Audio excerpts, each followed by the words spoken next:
So I think maker education really is helpful in a lot of ways in schools. It's a new way of approaching problems.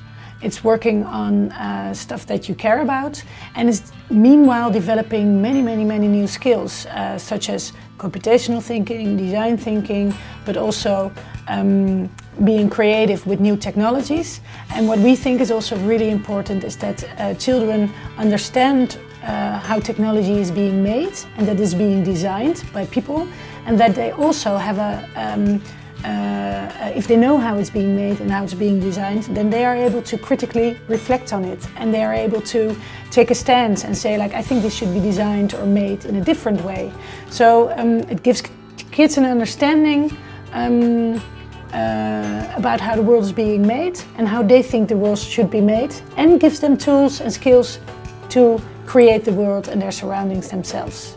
I think it's really important that children learn these new skills because it empowers them to be an active citizen in this world. Vi har noget, vi kan kalde skoleviden, og så har vi noget, vi kan kalde viden om verden udenfor. Ikke?